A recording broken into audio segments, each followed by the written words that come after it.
मुफ्ती तारिक मसूद के बयानात के लिए तारिक मसूद एक्सक्लूसिव को सब्सक्राइब करें।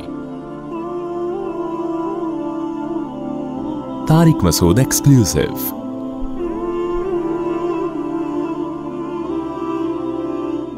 तो आखिरत का खौफ अगर है तो कुरान से आपको फ़ायदा होगा, आखिरत का खौफ अगर नहीं है तो भैंस के आगे बीन बजाते रहो। मुनकिरीन हदीस के दिल में आखिरत का खौफ नहीं है, वो बहुत सारी हदीसों का इनकार करते हैं, ऐसी ऐसी बातें करते हैं ना। मेरे तो उनसे भी बहसें हुई हैं, 2-2, 3-3 घंटे आदमी बात करे, टस से मस नहीं होते अपनी जगह। कहते हैं इस्लाम में नमाज है ही नहीं। भाई क्यों नहीं है नमाज? कहते हैं कुरान में कहाँ है 5 नमाजों का जिक्र? भाई कुरान में इजमाल है कि नमाज पढ़ो, तफसील किस में है? हदीस में है। तो कुरान ही तो कह रहा है ना कि नबी को फॉलो करो। तो कहते हैं नहीं, ये तो हदीसें अजमियों की साजिश हैं, ये तो 200 साल के बाद किताबें लिखी गई हैं। अबे किताब 200 साल के बाद लिखी गई, हदीस तो पहले से मौजूद थी ना, उसको रिटर्न फॉर्म में 200 साल के बाद लाए हैं। लेकिन आप इनसे बहस कर लो, दाएं बाएं आगे पीछे घुमाते रहेंगे, क़यामत तक ना खत्म होने वाली बहस होती रहेगी। वजह क्या है? आखिरत का खौफ नहीं है। क्योंकि जब आपको अंदाजा ही नहीं है कि मैं जो लफ्ज़ बोल रहा हूं मुझे कल क़यामत में उसका हिसाब देना पड़ेगा, तो फिर आप बोलते रहो। तो खूब समझ लो अल्लाह मियाँ ने क्या फरमाया कि ये तज़किरा है, ये कुरान नसीहत है डरने वालों के लिए जो अल्लाह से डरते हैं। और आजकल जो झगड़े हो रहे हैं ना हुकूमतों के, ये भी खुदा का खौफ ना होने की वजह से हो रहे हैं। हुकूमतों के जो झगड़े आपस में हो रहे हैं, अमेरिका का लड़ाई रशिया से, रशिया की लड़ाई वो यूक्रेन से, ये जो बड़ी बड़ी दुनिया में जंगें हो रही हैं, शाम में लड़ाइयां, हर लड़ाई के पीछे क्या है? मफाद।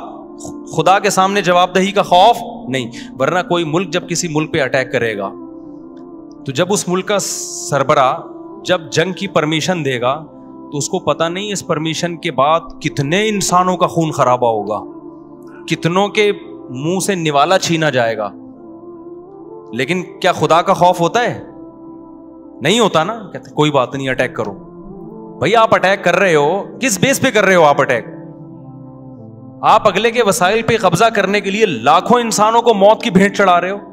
अगर हिटलर के दिल में खुदा का खौफ होता, लाखों इंसानों को मौत की भेंट चढ़ाता वो।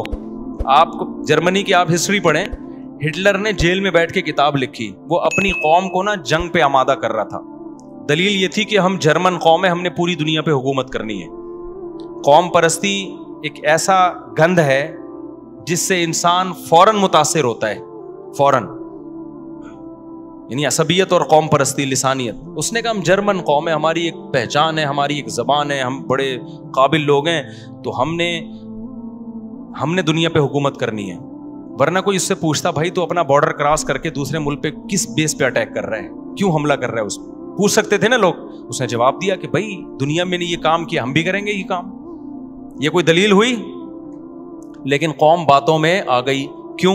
खुदा का खौफ दिल में। अगर उनको ये पता होता कि एक चींटी भी अगर आपने बिला वजह मारी तो कल क़यामत में आपको उसका हिसाब देना है, तो क्या जो हदीस में आता है एक पैगंबर को चींटी ने काटा, सही हदीस है, तो उन पैगंबर ने गुस्से में सारी चींटियां जला दी, जो पूरी एक लाइन थी ना। अल्लाह ने वही नाजिल की कि काटा आपने एक को था, बाकियों को आपने क्यों मारा? मैं समझा पा रहा हूं? ये सही हदीस है। इनका क्या कसूर था? तो हमारे नबी ने हमें ये वाकया क्यों सुनाया? हमें बताने के लिए कि एक चींटी का खून भी रायगा बोलो नहीं जाएगा। अब ये नहीं कि आप पाँव यूं यूं करके रखना शुरू करें कि चींटी तो मेरे वहमी भी बन जाते हैं। मतलब जानबूझकर बिला वजह किसी जानवर को मारना इस्लाम में जायज नहीं। हाँ, कोई जानवर तंग कर रहा है तो मारे उसको। अब खटमलों को भी आपने कहा कि चूंकि वो मारना नाजायज है तो अब खटमल पालना शुरू कर दिए, मच्छर पालना शुरू कर दिए, वो तो बीमारियां फैलाते हैं ना, वो मार दें आप बिला वजह। वहीं बस आप मार रहे हो, जैसे मुर्गे लड़ाते हैं आपस में। आप YouTube पे मुर्गों की लड़ाई या जानवरों की लड़ाई देखें, इंसान का दिल करता है कि जो मुर्गे हैं ना, इनको अलग करो, इनको लड़वाने वालों को इस तरह बोलो कि तुम लड़ो आपस में। इतना अजियतनाक मंजर होता है। भेड़ी और कुत्ते की गड़क होते हैं, गांव देहातों में बाज़ जगह ऐसे होता है। गड़ा खोदा, उसमें भेड़िया और कुत्ता डाल दिया, वो बाहर नहीं निकल सकते, वो लड़ रहे हैं, खूनम खून कर दिया। बाज दफा सूअर को छोड़ दिया, उसके पीछे कुत्ता, वो बेचारा भाग रहा है गोल गोल, थक गया, कुत्ता भी उसके तमाशा देख रहे हैं, तालियां बजा रहे हैं। तो आप क्या समझते हो कि जो अर्श पे बैठा हुआ खुदा है वो गाफिल है क्या? वो क्या गाफिल हो गया है? वो ये देखे ना कि एक मखलूक का तुम सिर्फ अपने तमाशे के लिए, क्लैपिंग के लिए और जुए के लिए तुम एक मखलूक के साथ खेल रहे हो। कितना अज़ियत। आप खुद थोड़ा तजर्बा करें ना कि आपके पीछे कोई खूनख्वार दरिंदा लगाओ और आप गहरे कुएं में हो, भागने की जगह ना हो, कितना भागोगे आप? कैसी अज़ियत हो जाएगी आपको। जब खुदा का खौफ खत्म हो जाए ना, इंसान और दरिंदे में कोई फर्क नहीं रहता। ये मुर्गों की लड़ाई हराम है इस्लाम में। जो ये काम कर रहा है उसको अप्रिशिएट ना करें, देखने वाले को भी गुनाह मिलेगा। मैं जो कह रहा हूं ना यूट्यूब पे, वो तो इबरत के लिए कह रहा हूं ना आपको, ताकि पता चले कि हो क्या रहा है। क्योंकि वो बेजबान है, आवाज उठाने वाला कोई नहीं। और ये एनिमल लवर्स भी दुनिया के सबसे बेवकूफ तरीन लोग हैं। ये जो एनिमल लवर्स के नाम पे टोपी ड्रामे आजकल हो रहे हैं ना, ये कुत्तों की हिफाजत कर रहे हैं जो कुत्ते इंसानों को काट रहे हैं। इनसे बोलो कि तो हम भी जानवरों के हुकूक के कायल हैं। जानवरों के हुकूक पे आवाज उठाओ उन लोगों पे जो जिंदा मुर्गे को खौलते हुए पानी में डाल देते हैं। कितने मुल्क ऐसे हैं जब उन्होंने मुर्गी या मुर्गा पकाना हो ना, ज़बा नहीं करते, उसको काटते नहीं है कि पहले मर जाए फिर हम, डायरेक्ट जिंदा किस में डाल देते हैं। चाइना में तो ये आम है, चाइना में ये कॉमन है ये चीज। जिंदा मुर्गा उठाएंगे, पला हुआ मुर्गा यार, वो उठा के खौलते हुए पानी में डाल के ढक्कन ढक दिया। इतना भी नहीं है, बल्कि फिर उसको थोड़ी देर में निकालेंगे, जिंदा है अभी वो, उसके पर निकाल रहे हैं जी। अपनी सहूलत के लिए किस कदर अजियत दे रहे हो यार तुम जानवर को। थोड़ी देर के लिए आप अपना हाथ इस खौलते हुए पानी में डाल के तो देखो क्या कैसी अजियत होती है। क्या वो मुर्गा जानदार चीज नहीं है? आप उसको ज़बा कर देते, गर्दन काट देते, फिर जो मर्जी करते उसके साथ, उसके बाद भी तो पानी में डाला जा सकता था उसको, लेकिन नहीं। एंटरटेनमेंट चाइना में यही होता है आमतौर पे। मैंने एक चाइना की वीडियो देखी, मैंने बद्दुआ दी, अल्लाह इस शख्स को जिसने कुत्ते को इस तरह लटकाया है ना, तू इसको इस तरह से लटका। कुत्ते को क्या किया, उठा के ना जिंदा लटका दिया और नीचे से आग से जला रहा है उसको, जिंदा कुत्ते को। और ये हराम, ये जो इस्लाम ने जानवरों पर एहसान किया है कि हलाल जानवर काटने का हुक्म दिया। हलाल जानवरों में ज्यादा शुऊर नहीं होता, हराम जानवर अक्सर ज़हीन होते हैं। आप देखो, हम लोग 100 गाय बकरीद में काटते हैं, जो इज्तिमाई कुर्बानियां जहां होती हैं। एक गाय कट रही होती है, ज़बा हो रही है, दूसरी करीब खड़ी हुई दुम हिला रही है, उसको एहसास ही नहीं होता, वहशत नहीं होती। जब तक उसको लिटाएंगे नहीं, छुरी नहीं चलेगी, उसको नहीं तकलीफ होगी, उसमें ये शऊर ही नहीं है कि भाई ये क्या हो रहा है। लेकिन अगर ये सलूक आप कुत्ते के साथ करेंगे ना, एक कुत्ता, दो कुत्ता, तीसरा कुत्ता पहले होशियार हो जाएगा, समझ जाएगा कि मेरे साथ क्या होने वाला है। आप स्लॉटर हाउस देखें हलाल जानवरों के, एक जानवर कट रहा है, दूसरे को कुछ भी नहीं होता। लेकिन आप कुत्तों के स्लॉटर हाउस चाइना में देखें, आप एक कुत्ते को जब पकड़ा जा रहा है ना, दूसरा ऐसे बेचारा रो रहा होता है, उसके अंदर से ना अजीब आवाज आ रही होती है, उसको एहसास हो जाता है कि मैं लटकने वाला हूं। कभी इधर भाग रहा है, कभी उधर भाग रहा है, और ऐसे ऐसे लगता है जैसे रहम की अपील कर रहा है वो, कि खुदा के लिए मेरे साथ ये मत करो। बंदर खाते हैं बहुत से लोग, बंदर को एहसास हो जाता है कि मेरे साथ क्या होने वाला है, वो ऐसा तड़पता है, भागता है। एनिमल लवर्स को चाहिए इसके खिलाफ आवाज उठाओ भाई, ये कुत्तों को क्यों तुम। हमारे एक दोस्त ने बताया, चाइना में मैंने अपनी आंखों से देखा है कि जिंदा कुत्ता वो प्रेशर कुकर में, बड़े वाले कुकर में डाल दिया, जिंदा कुत्ता, और ऐसे ही करते हैं वो, ऊपर से बंद कर दिया, तड़प रहा है, चीख, उसकी तो चीख की आवाज भी बाहर नहीं आ रही। कहते हैं उसके बाद जब उस देगचे को खोला है ना, वो जिंदा था, जिंदा था वो। क्योंकि स्किन के जरिए मौत जल्दी नहीं होती है, आपकी स्किन जलती है, आपके जो चूंकि जो नर्वस सिस्टम है वो आपका बहाल रहता है, वो बहुत मुश्किल से मौत होती है। तो कह रहे हैं बाहर निकाला तो भी तड़प रहा है वो, और उसको खा रहे हैं बैठ के। आखिरत का खौफ नहीं है तो कोई आवाज उठाने वाला बोलो नहीं है। बेजबान जानवर हैं, जो मर्जी करते रहो यार, जो मर्जी करते रहो। इनका एनिमल लवर्स चुप बैठे हुए। इन जानवरों के हुकूक की तंजीमें क्या है? जानवरों के हुकूक की तंजीमों का पूरा जोर कराची के कुत्तों पर है कि कुत्ते को ना मारो। कितने कुत्ते हो गए ना कराची में, इंसानों को काट रहे हैं, खा रहे हैं, बाइकों से लोग गिर रहे हैं। कितने 3 लंगड़े तो मैं देख चुका हूं अब तक, जो बाइक से टकराए। कुत्ते लंगड़े नहीं, इंसान लंगड़े, जिनको कुत्तों ने लंगड़ा किया है। लेकिन आप एक कुत्ता मार दो तो एनिमल लवर्स देखो, और ये जी जानवरों के हुकूक की तंजीमें। भाई यहां हम कुत्ते को मार रहे हैं इंसानों को बचाने के लिए, और मारने का भी कोशिश कर रहे हैं वो तरीके इख्तियार करें जिसमें तकलीफ कम से कम हो।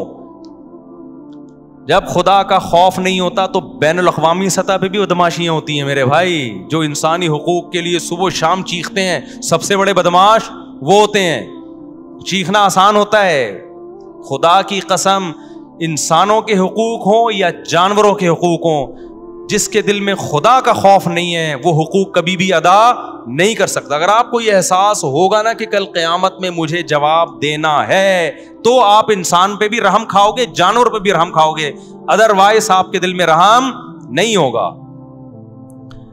नबी सल्लल्लाहु अलैहि वसल्लम की सही हदीस है कि एक औरत ने बिल्ली को बांध दिया। उस जमाने में तो कोई जानवरों के हुकूक की तंजीमें नहीं थी। हमारे नबी ने क्या फरमाया, एक औरत थी जिसने बिल्ली को बांध दिया, ना खाने देती थी ना पीने देती थी। बिल्ली से किसी तरह से बेजार आ गई होगी।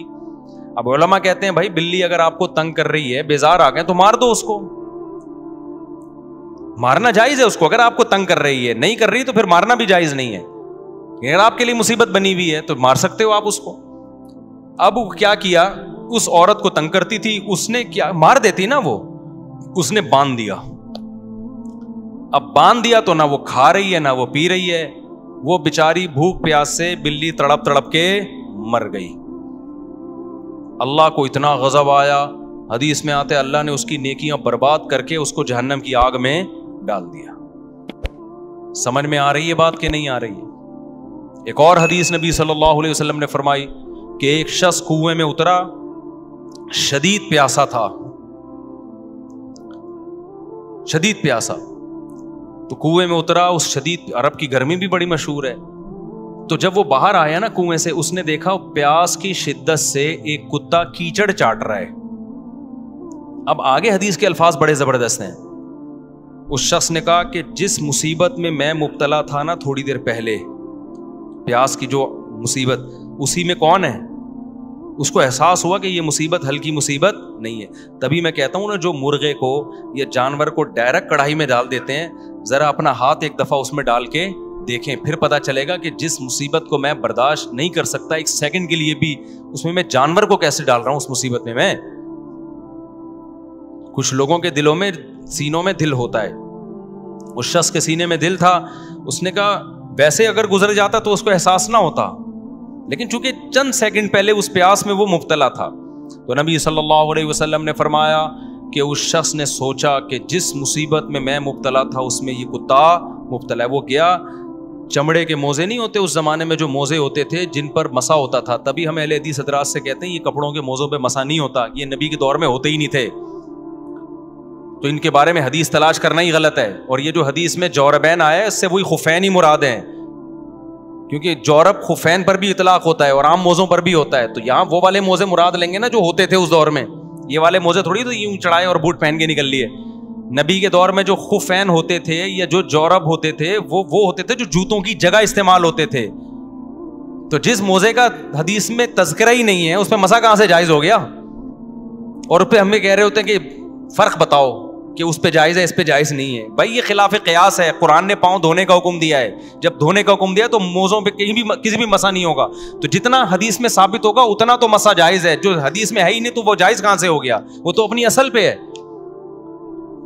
आजकल इतनी मैं हैरान होता हूँ। मैंने अभी कुछ दिन पहले बयान किया था ना कि ये हैंड प्रैक्टिस वगैरह जैसी चीजें इस्लाम में हराम है।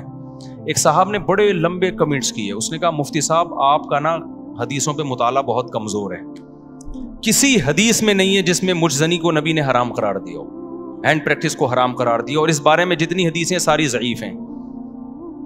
उनका कहने का मकसद है कि मुझे ना हदीस के सही ज़ईफ होने का पता और ना मुताला है, तो कोई भी इस बारे में सही हदीस नहीं। हमारे हजरत बार बार कहते हैं जितना अल्लाह ने इल्म दिया है ना, उससे अकल 10 गुना ज्यादा होगी तो इल्म का फायदा होगा, वरना वो इल्म ही आपको गुमराह करेगा। بھائی جان مجھ زنی کے حرام ہونے پر ایک بھی حدیث نہ ہو پھر بھی حرام ہے. اس کے حلال ہونے کی حدیث ہونی چاہیے. اصل تو حرمت ہی ہے. نہیں ہے یہ بات میرا خیال ہے. بیوی کے علاوہ کوئی بھی راستہ آپ اختیار کرتے ہیں قرآن کہتا ہے وہ کیا ہے؟ حرام. تمام راستے اللہ نے کیا کر دیے؟ بند کر دیے. تو حلال ہونے کی دلیل دو بھائی. کوئی بخاری مسلم کی کوئی صحیح حدیث لے کر آؤ جو قرآن کے مقابلے میں ہو, اور ہو بھی اتنی مضبوط جو قرآن کا مقابلہ کر سکے. جب نہیں ہے تو اس کا مطلب وہ بھی کیا ہے؟ حرام ہے. تو ہم اتنے بیوقوف نہیں جتنا لوگ ہمیں سمجھ رہے ہوتے ہیں. دلیل ہمیشہ مدعی کے ذمے ہوتی ہے جو دعویٰ کرتا ہے. دعویٰ آپ کر رہے ہو کہ یہ حلال ہے, ہم جو کہہ رہے ہیں حرام ہے تو ہم دعویٰ تھوڑی کر رہے ہیں, ہم تو جو اصل حکم ہے وہی بتا رہے ہیں. جو بھی اصل کے خلاف چلتا ہے اس کو مدعی کہا جاتا ہے. ابھی ایک ٹیکنیکل پوائنٹ کی بات ہے. مدعی کہتے ہیں جو اصل اصول کے خلاف بات کر رہا ہو اس کو کہتے ہیں مدعی, اور دلیل اس کے ذمے ہوتی ہے. میں بار بار ایک مثال دیتا ہوں. میں نے کہا انہوں نے میرے 2 لاکھ روپے لیے ہیں اور میں نے کیس کر دیا ان کے خلاف. عدالت نے ان کو بلایا. اب جج ان سے پوچھ رہا ہے کہ تمہارے پاس کیا دلیل ہے کہ تم نے 2 لاکھ روپے نہیں لیے؟ یہ بات میرا خیال ہے. میں کہہ رہا ہوں سر انہوں نے, جج صاحب انہوں نے میرے 2 لاکھ روپے لیے ہیں. جج پوچھتے ہیں لیے ہیں؟ کہہ رہے ہیں نہیں لیے. جج پوچھتا ہے, میں پوچھتا ہوں ان کے پاس کیا دلیل ہے کہ نہیں لیے؟ جج بھی بیوقوف بیٹھا ہوا تھا, اس نے کہا تیرے پاس کیا دلیل ہے کہ نہیں لیے؟ تو اگر اس میں تھوڑی سینس ہوگی بولے گا بھائی دلیل اس کے ذمہ جو دعویٰ کر رہا ہے. اصل یہ ہے کہ کسی نے کسی سے پیسے نہیں لیے, تو جو لینے کی دلیل ہوگی, نہیں لینے کی دلیل تھوڑی ہوگی. تو جو قضائے عمرے کے دلائل مانگتے ہیں نا کہ قضائے عمری اسلام میں نہیں ہے, اس قضائے عمری ہے, اس کی کیا دلیل ہے؟ او بھائی نماز جب قضا ہوگی تو قضا بھی ہے توبہ بھی ہے. جو کہتا ہے کہ اتنی ساری نمازیں ہو گئیں تو وہ ذمے سے ساقط ہو گئیں, تو ساقط ہونے کی دلیل پیش کرو حدیث سے. اصل تو یہی ہے کہ نماز جب قضا ہوئی ہے تو قضا بھی ہوگی توبہ بھی ہوگی, چاہے 1 نماز ہو چاہے 1 کروڑ نمازیں ہوں. آپ کہہ رہے ہو کہ وہ معاف ہو جاتی ہیں, تو معاف ہونے کی کیا دلیل ہے؟ نماز جیسا حکم آپ نے بغیر کسی دلیل کے معاف کر دیا. ایک تو یہ جرم, اوپر سے الٹا ہم پہ طنز کر رہے ہیں کہ یہ لوگ جو کہتے ہیں کہ قضائے عمری نہیں ہے تو ان کے پاس قضائے عمری پر کوئی دلیل نہیں ہے. یہ ایسا ہی ہے جیسے یہ کہ میں نے 2 لاکھ روپے نہیں لیے تھے, انہوں نے, میں کہوں کہ انہوں نے 2 لاکھ نہیں لیے تھے, ان کے پاس اس کی کوئی دلیل نہیں ہے. کہ ابے لینے کی دلیل ہوتی ہے, روپے نہ لینے کی تھوڑی دلیل ہوتی ہے. یہ مینٹل لیول ہے آج کل کے مذہبی اسکالرز کا, اور وہ آپ کو کہہ رہے ہیں کہ ابو حنیفہ کو فالو نہ کرو, امام شافعی کو فالو نہ کرو, ہمیں فالو کرو, ہم سے سیکھو قرآن و سنت. جن کا یہ مینٹل لیول ہو آپ کیسے سیکھیں گے بھائی اس سے؟ نہیں یاری کھوپڑی میں بات میرا خیال ہے. تو وہ کہا کہ میں جلدی سے بات کو سمیٹتا ہوں. ہاں تو وہ گئے صاحب, وہ اس دور میں جو نبی صلی اللہ علیہ وسلم نے پچھلی امتوں کا سنایا کہ وہ گیا اور اس نے چمڑے میں پانی بھر کے وہ موزے میں لا کے کتے کو پلایا. اللہ کو اس کے اس عمل کی قدر آئی, اللہ نے اس کی ساری خطاؤں کو معاف کر دیا. اس سے پتہ چلتا ہے بھائی جانور کے بارے میں بھی ہم سے کل قیامت کے دن سوال ہوگا. ہمارے ایک استاذ نے, پٹھان استاذ ہیں بڑے, ابھی بھی اللہ ان کی عمر میں برکت دے, 15-20 سال پرانا, بلکہ اس سے بھی شاید پرانا واقعہ ہوگا, ہم چھوٹے تھے, انہوں نے ہم سے قربانی کا بکرا منگوایا نا, 2 دن بعد بقرعید تھی, انہوں نے بکرا منگوایا, ہم لے آئے ان کے لیے قربانی کا بکرا. جب لا کے بکرا باندھا ہے تو گھاس لانا بھول گیا میں. تو مجھے یاد ہے وہ پٹھان استاذ ہمارے, انہوں نے کہا گھاس کا انتظام کرو بھائی, پتہ نہیں یہ کب, کیونکہ یہ جو بیوپاری ہوتے ہیں ان کا کوئی بھروسہ تھوڑی ہوتا ہے کہ کھلائی ہوئی بھی ہے کہ نہیں کھلائی ہوئی, گھاس کا انتظام کرو. ہم نے کہا وہ ایکچولی ابھی وہاں جاتے رات ہو گئی تھی, رات ہو گئی تھی, ہم کہاں سے لے کر آتے گھاس بھائی. ہم نے کہا ابھی تو نہ گھاس ہے نہ دانا, صبح کھلا دیں گے. انہوں نے کہا میں رات کو سوؤں گا نہیں, کیونکہ ہو سکتا ہے یہ بھوکا ہو بھائی. انہوں نے کہا مجھے پوری رات نیند نہیں آئے گی, اگر آپ چاہتے ہو کہ میں تمیز سے سو جاؤں تو اس کے لیے دانے یا گھاس کا انتظام کرو. تو یہ کوئی یونائٹڈ نیشن نے ان کو لا ہے, گورنمنٹ لا تھا جس نے ان کو مجبور کیا, اور وہ بکرا بھی صبح کٹنا ہے. تو بھائی اب کٹنا ہے, بھوکا کیوں رکھے ہم اس کو.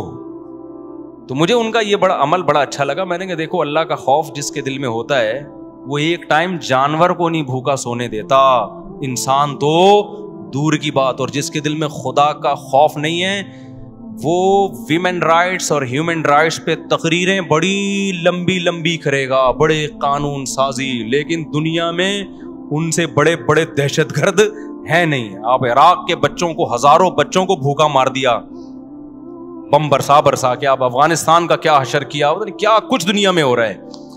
تو لیبل پہ مت جاؤ میرے بھائی, واقعی سچی مچی کا خوف اللہ کا اپنے دل میں پیدا کرو تو پھر سب کے حقوق ادا ہوں گے. اور کمال کی بات یہ ہے کہ آپ ریاست سے ڈر کے جب کوئی کام کرتے ہو تو ریاست آپ کو اس کا بدلہ نہیں دیتی. بسا اوقات تو ریاست کو پتہ ہی نہیں ہوتا, پتہ ہوتا ہے تو جتنا بدلہ بنتا ہے اتنا دیا نہیں جا رہا ہوتا. یہ تو ہم چند لوگوں کو دیکھ رہے ہوتے ہیں, ان کو نوبل انعام مل گیا اور وہ فلانا انعام, بہت سے تو اچھے کام کیے ہوتے ہیں, نہیں مل رہا ہوتا انہیں کچھ بھی. اللہ کے ڈر سے جب کوئی کام کرو گے نا تو اللہ کہتا ہے میں بھولنے والا نہیں. جیسے اس نے کتے کو پانی پلا دیا تو پھر اللہ نے جو اس کو صرف پانی نہیں پلایا, کیونکہ اللہ کا نام ہے شکور. شکور کا مطلب ہے قدردان, تھوڑے کا بہت زیادہ دینے والا. ہم اپنے حساب سے قربانی دیتے ہیں, اللہ جو اس کا ریٹرن ہمیں دیتا ہے وہ ہمارے حساب سے نہیں, وہ اپنے حساب سے دیتا ہے. تو یہ بھی مسلمان کے دل میں ایک جذبہ ہوتا ہے, بھائی میں اللہ کے لیے تھوڑا کروں گا, ادھر سے ریٹرن کیا ہوگا, بہت زیادہ ہوگا. حدیث میں آتا ہے, ایک بس حدیث سنا کو کہاں گے مؤذن صاحب, نبی صلی اللہ علیہ وسلم نے فرمایا, بخاری کی حدیث ہے, پچھلی امتوں میں ایک شخص نے آسمان میں آواز سنی کہ اے بادل تو فلاں کے زمین پہ جا کے برس. یہ شخص حیران ہوا, یار یہ فلاں کو اتنا پروٹوکول مل رہا ہے, کہیں فرشتے کی آواز ہوگی, اللہ نے اس کو سنوانا ہوگا کہ فلاں کی زمین پہ جا کے برس. تو یہ شخص گیا فلاں کی زمین پہ, اس سے پوچھا یار تیری پیداوار میں تو کون سا ایسا عمل کر رہا ہے جس پر تجھے اتنا زیادہ نوازا جا رہا ہے؟ تو اس نے پھر بتایا کہ میری جتنی آمدن ہوتی ہے میرا معمول ہے 1/3 اللہ کی راہ میں صدقہ. تو اللہ کی طرف سے نا بعض دفعہ ایسے ریٹرن مل رہا ہوتا ہے کہ بادل برس رہے ہوتے ہیں, بعض دفعہ ہمیں نظر نہیں آ رہا, یہ تو ایک کرامت کا واقعہ ہو گیا, بعض دفعہ ہمیں نظر نہیں آ رہا ہوتا, آپ صدقہ خیرات کرتے ہیں, اللہ پتہ نہیں کہاں کہاں سے گھما کے آپ کو لوٹا رہا ہوتا ہے. گورنمنٹ کرتی ہے یہ کام؟ بولو نا, گورنمنٹ تھوڑی کرتی ہے. میں یہ نہیں کہہ رہا کہ گورنمنٹ سے نہ ڈریں, پتہ چلا جو تھوڑی بہت خیر ہے وہ بھی ختم ہو گئی, اللہ کا خوف تو نکلا, گورنمنٹ کا بھی نکل گیا. تو ایسا نہ کریں. مطلب یہ ہے کہ بھائی اصل کس کا خوف, حکومت کے قانون کو بھی فالو کس کے ڈر سے کریں, اللہ کے ڈر سے فالو کریں, پھر مزے کی زندگی گزرے گی. تو اللہ نے قرآن میں فرمایا وَإِنَّهُ لَتَذْكِرَةٌ لِّلْمُتَّقِينَ, اس قرآن سے نصیحت حاصل ہوگی ان لوگوں کو جن کے دل میں اللہ کا خوف ہے. بیوی کے حقوق بھی خدا کی قسم صرف وہی ادا کر سکتا ہے جو اللہ سے ڈرتا ہے, کسی کا باپ بھی نہیں ادا کر سکتا. عورت اپنے شوہر کا حقوق جب ہی پوری کرے گی جب اس کے دل میں اللہ کا خوف ہو. اگر خوف نہیں ہے, کسی کا باپ, کوئی کائنات میں کوئی ایسا مائی کا لال نہیں پیدا ہوا جو اس کو شوہر کے حقوق کروا دے پورے, ہو ہی نہیں سکتا, ناممکن ہے. وہ کیوں کرے گی بھائی, وہ مانے گی نہیں تمہیں اپنا میاں, اور کیا بولے گی بس ٹھیک ہے ہماری ایک دفعہ شادی ہوئی تھی, سلسلے میں حاضر ہوئی ہوں میں. تو نہیں چل رہا ہے نا گھروں میں, بھائی بھائی کا حقوق ادا نہیں کرے گا. احسان تو اگلا مرحلہ ہے, ورنہ ہر احسان کے پیچھے مفاد. آپ کہہ سکتے ہیں نہیں جی اتنے سارے بے دین لوگ ہیں دنیا میں, وہ تو احسان بھی کر رہے ہیں, وہ تو بڑی خدمتیں بھی کر رہے ہیں. بھائی وہ ساری خدمتیں, میجورٹی ان میں ایسی خدمت کر رہی ہے جس کا ان کو ریٹرن چاہیے, تبھی تو غصے ہوتے ہیں. میں جب لوگوں سے کہتا ہوں یار تمہاری بھائی سے بات چیت بند ہے, اس کو منا لو, کہہ رہے ہیں یار ہم نے اس سے اچھا سلوک کیا, وہ تو ہم سے کر نہیں رہا, تو میری کھوپڑی گھوم گئی ہے. ابے تو نے جو اچھا سلوک کیا تھا خدا کے لیے کیا تھا نا, اللہ کو خوش کرنے کے لیے, اپنے گناہوں کو معاف کروانے کے لیے, اس لیے کیا تھا نا. تو چھوڑ دے, وہ کیا کر رہا ہے وہ اس کا ہیڈک ہے, تو خدا کے لیے کر رہا ہے نا. تو دنیا میں اگر اللہ کو بیچ سے نکال دیں آپ تو یہ محبتیں ہی گلے پڑ جاتی ہیں, احسان ہی گلے پڑ جائے گا, احسان نفرتوں کا ذریعہ بن جائے گا. آپ بولو کہ میں احسان کر رہا ہوں, یہ جواب نہیں دے رہا, تو یہ احسان قریب ہونے کے بجائے دوری کا ذریعہ بن جائے گا. سمجھتا نہیں ہے نا بات کو, تو اللہ میاں کو لے آؤ بیچ میں, ٹھیک ہے نا, ہر چیز میں کس کو لے کر آؤ بھائی, اللہ کو لاؤ. دیکھو حضرت ابو بکر صدیق رضی اللہ تعالی عنہ, بس یہ آخری واقعہ سنا کے بیان ختم کرتا ہوں. امی عائشہ رضی اللہ تعالی عنہا پہ جھوٹی تہمت لگی عبداللہ ابن ابی منافق بدبخت نے. تو حضرت مستح رضی اللہ تعالی عنہ بھولے بھالے صحابہ تھے, وہ اس منافق کی باتوں میں آ گئے. انہوں نے کیا کیا, اس حضرت عائشہ کے خلاف انہوں نے بھی زبان چلانا معاذ اللہ شروع کر دی. پروپیگنڈا جب ہوتا ہے نا تو اچھے اچھے لوگ متاثر ہو جاتے ہیں. بعد میں جب حضرت عائشہ کی برات نازل ہوئی, اللہ نے اعلان کر دیا یہ پاک دامن ہے, ابو بکر رضی اللہ تعالیٰ عنہ نے قسم اٹھا لی کہ میں ان صحابی, وہ حضرت ابو بکر کے رشتہ دار تھے, غریب تھے, حضرت ابو بکر ان کے ساتھ پیسوں کے ساتھ تعاون کیا کرتے تھے, رشتہ داری میں بھی اور غربت ہونے, غریب ہونے کی وجہ سے بھی. لیکن جب حضرت ابو بکر کی بیٹی پہ الزام لگا سیدنا عائشہ رضی اللہ تعالیٰ عنہ پر, تو چونکہ وہ بھی, انہوں نے بھی ان باتوں کو پھیلایا آگے, حضرت ابو بکر نے قسم اٹھائی کہ میں آج کے بعد 1 روپیہ بھی ان پہ خرچ نہیں کروں گا. میں سمجھ رہے, اور بالکل صحیح بات تھی. اس سے بڑا کوئی غلطی ہو سکتی ہے کہ اس سے بڑی؟ باپ بیٹی کا معاملہ اور سیدہ عائشہ جیسی عفیفہ. لیکن جب ان صحابی نے توبہ کر لی, اللہ سے معافی مانگ لی, تو ابو بکر رضی اللہ تعالیٰ عنہ اپنی روش پر قائم رہے. انہوں نے کہا ٹھیک ہے توبہ انہوں نے کر لی ہے, لیکن میں ان پہ خرچ نہیں کروں گا, میرا دل دکھایا ہے. قرآن نے ابو بکر کو, قرآن میں آیتیں نازل ہوئی سورہ نور میں, وَلَا يَأْتَلِ أُولُو الْفَضْلِ مِنْكُمْ وَالسَّعَةِ أَنْ يُؤْتُوا أُولِي الْقُرْبَى وَالْيَتَامَى وَالْمَسَاكِينَ وہ کیا ہے, أَلَا تُحِبُّونَ أَنْ يَغْفِرَ اللَّهُ لَكُمْ, کہ جن کو اللہ نے دولت دی ہے, پیسہ دیا ہے, وہ اپنے غریب رشتہ داروں پہ مال خرچ کرنے, نہ خرچ کرنے کی قسمیں نہ اٹھائیں. آگے اللہ نے فرمایا کہ ان کو چاہیے کہ معاف کریں. کیوں؟ الا تحبون ان یغفر اللہ لکم, کیا تم نہیں چاہتے کہ اللہ تمہاری غلطیوں کو بھی معاف کرے؟ حالانکہ ابو بکر سے کوئی غلطی ہوئی تھی؟ بولو, کوئی غلطی, وہ پکے جنتی تھے. لیکن جب یہ آیت نازل ہوئی, ابو بکر رضی اللہ عنہ نے فوراً قسم توڑ دی, کفارہ ادا کیا اور فرمایا بلا یا ربی, اللہ میں کیوں نہیں چاہتا کہ میری خطاؤں کو تو معاف کرے. یار آپ اس مقام پہ رہ کے سوچیں کہ آپ کی بیٹی پہ تہمت لگ رہی ہو اور پھر وہ بندہ بعد میں معافی مانگ لے. آپ کہیں بھائی معافی تو ٹھیک ہے تو نے مانگ لی, لیکن میں اب احسان کروں, میں کوئی سزا نہیں دے رہا, بس اتنا کافی ہے, ورنہ میں تو جان سے مار دیتا. یہ جذبات ہوتے کہ نہیں ہوتے؟ اور اب تم یہ چاہتے ہو کہ میں تم پہ صدقے بھی کیا کروں؟ نا نا نا نا نا. لیکن ابو بکر کے دل میں خوف کس کا تھا؟ خدا کا. اللہ نے کہا اے کہ کیا تم یہ چاہتے ہو اللہ تمہاری بھی غلطیوں کو معاف کرے؟ اگر چاہتے ہو تو دوسروں کی غلطیوں کو بھی کیا کرو, معاف کرو. ابو بکر نے کہا اللہ کیوں نہیں چاہتا, میں کیوں نہیں چاہتا, مجھ سے اگر کوئی کوتاہی ہو تو معاف کر دے مجھے. حالانکہ ابو بکر سے غلطیاں نہیں ہو رہی, لیکن انہوں نے کہا بھائی یہ آپشن کیوں جانے دوں میں. تو خدا کا خوف اور اپنی غلطیوں پہ سزا کا خوف نے ابو بکر کو مجبور کیا کہ اپنے اس غریب رشتہ دار جس نے حضرت ابو بکر کی بیٹی پہ تہمت میں جو شریک ہوئے تھے ان پہ دوبارہ سے خرچ کرنا شروع کر دیا.